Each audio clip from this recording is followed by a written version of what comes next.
동방박사 또는 삼왕이라고 불리우는 분들, 예수님께 찾아와서 경배를 하고 예물을 드렸던 동방에서 오신 바로 그분들, 전 세계 모든 성당에서 오늘은 구유의 삼왕, 동방박사 세 분이 모셔질 것입니다.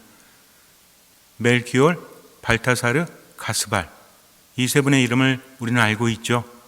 그런데 원래는 동방박사는 세 분이 아니라는 그런 설도 있습니다. 교회 전통에 의하면 초세기에는 2명 또는 4명, 8명 이렇게 표현되기도 하고요.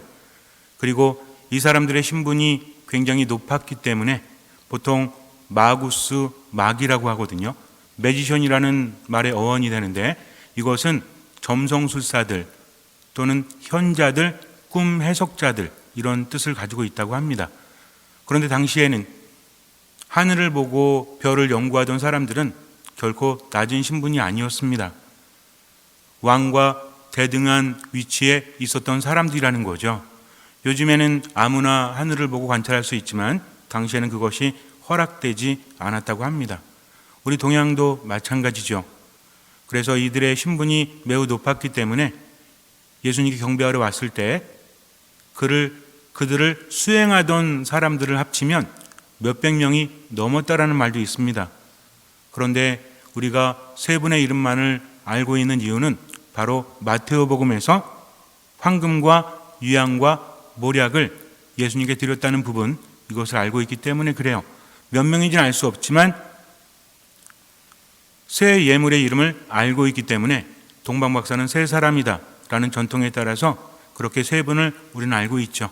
왕이라고 불리우는 것은 그만큼의 권위가 높았기 때문입니다.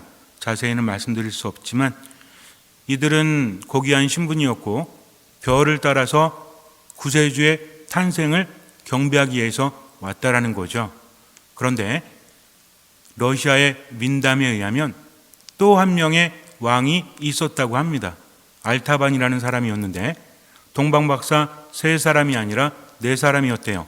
이 사람들은 평상시에도 친분이 있어서 정보를 교류하면서 그렇게 하늘을 보면서 연구를 했다고 합니다.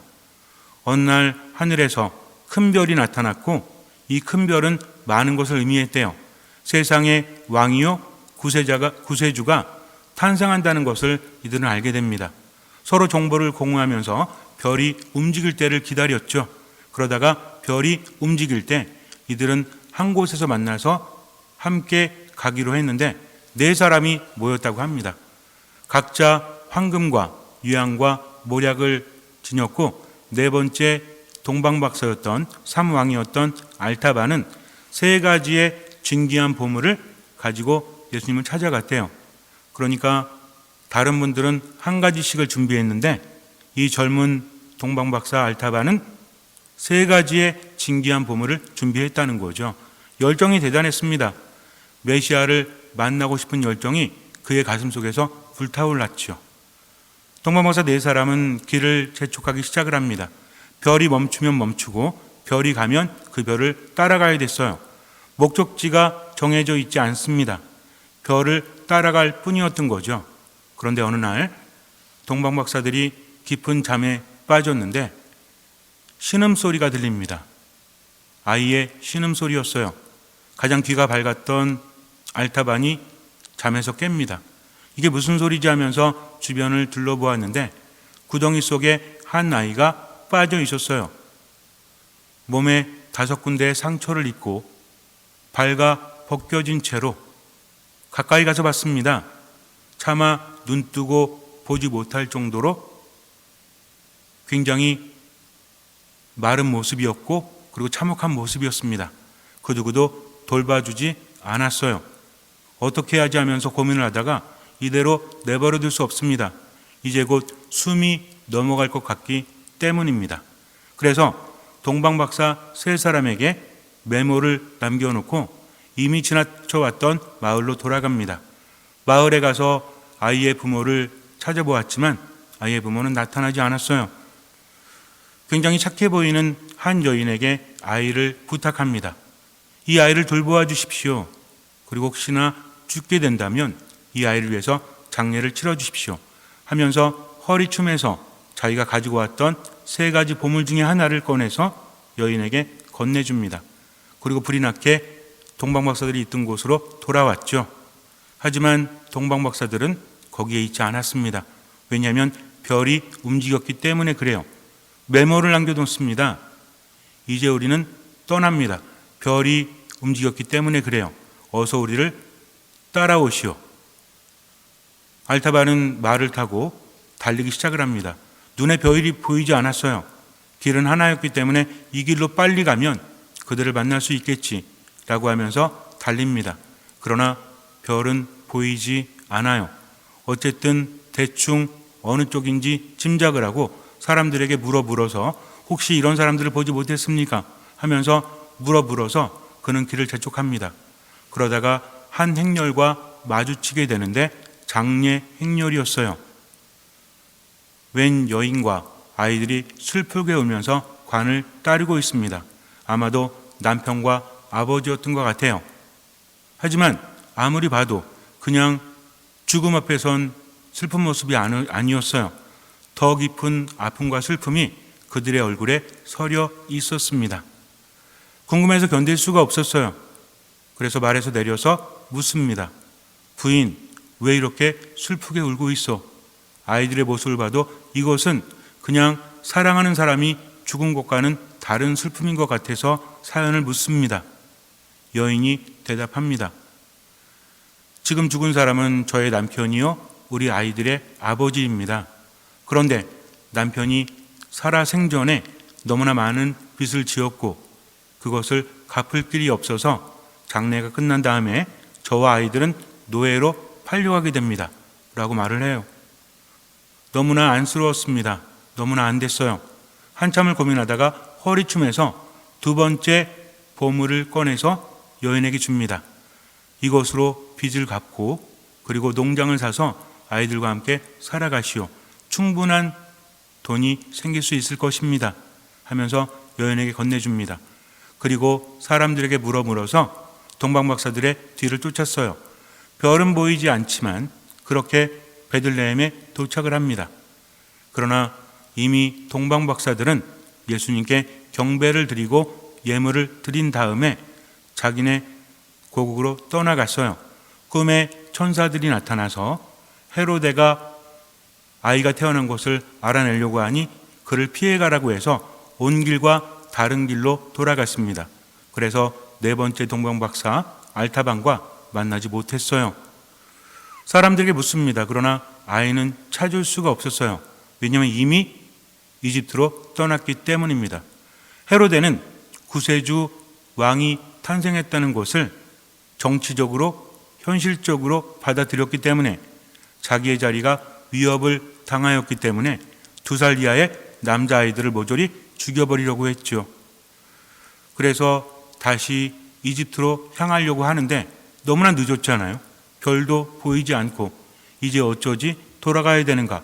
그러나 그동안 기다려왔는데 내가 포기할 순 없지 하면서 밤에 쉬지도 못하고 길을 떠나려고 합니다.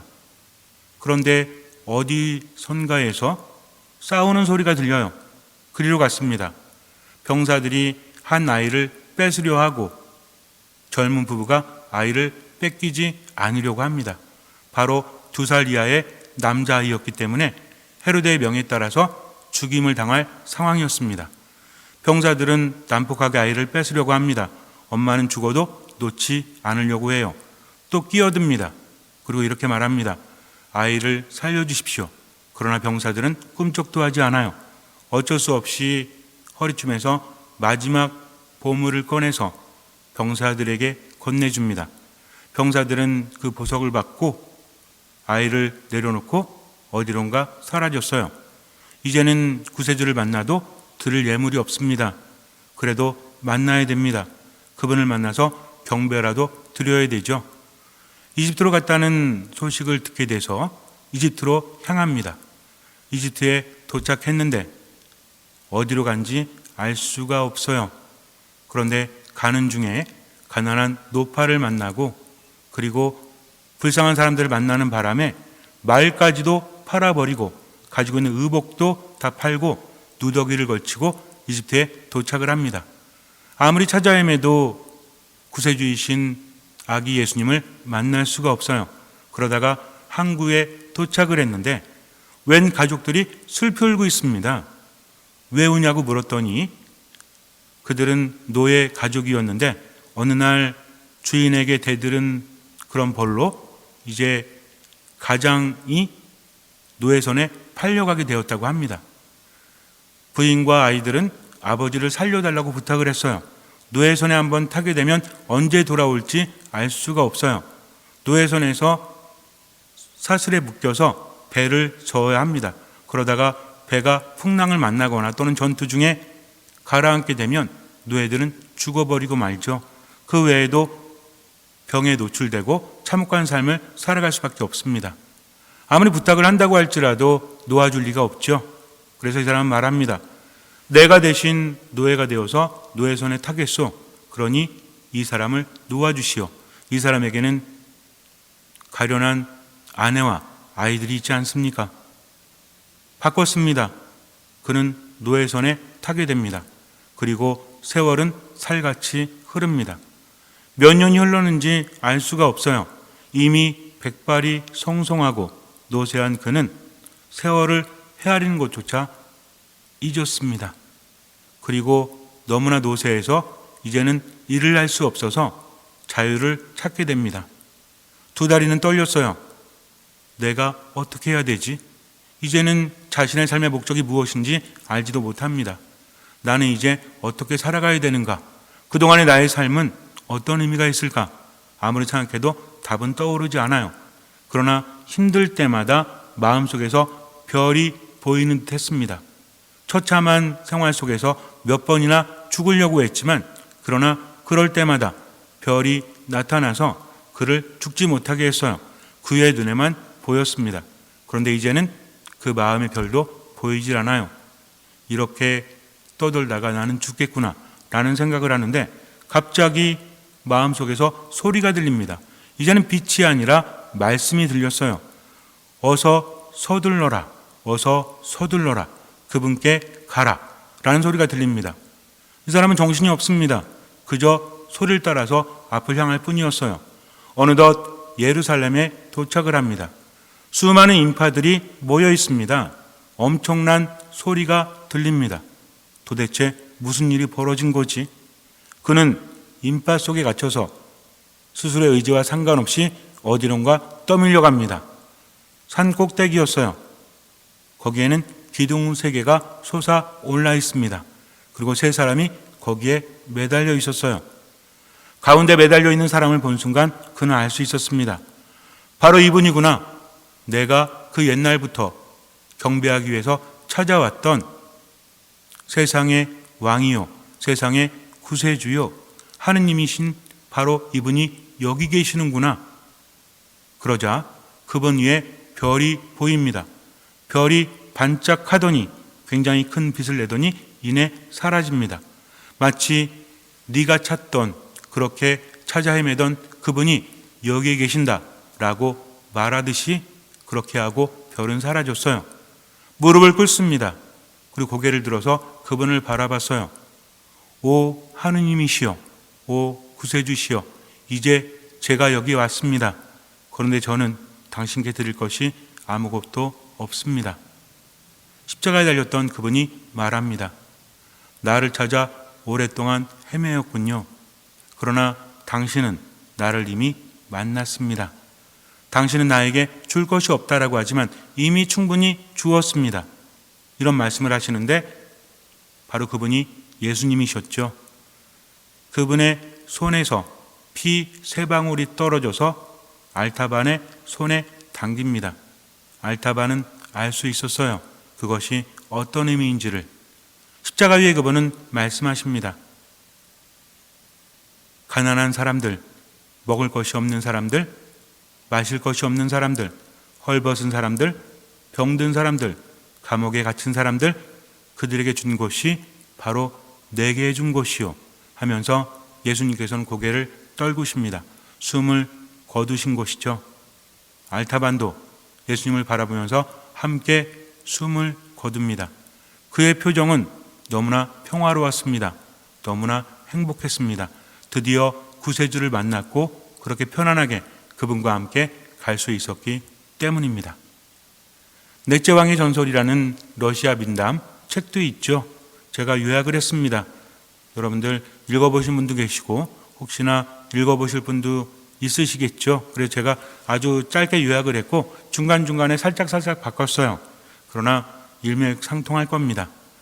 과연 어떤 의미일까요? 아까도 말씀드렸지만 동방박사 세 사람만을 우리가 알고 있지만 교회 전통 안에서는 그들이 둘이었다, 넷이었다, 여덟이었다, 굉장히 많았다라고 말하고 있죠. 중요한 건 그분들이 몇 분이신가 아닙니다. 그분들이 예수님을 만났다는 거죠. 이방인들이었습니다. 전승에 의하면 그들은 동방에서 왔다라고 하는데 동방이라고 하니까 어디가 떠오르죠? 대한민국, 일본, 중국, 우리가 동방이죠. 그래서 어떤 분들은 그럽니다. 우리나라에서 가신 분이 있다. 그래서 무슨 이 씨나 김 씨의 자손일 거다. 자손이 아니죠. 조상일 거라고 말하는데 여기서 동방은 이쪽 동아시아를 말하는 게 아닙니다.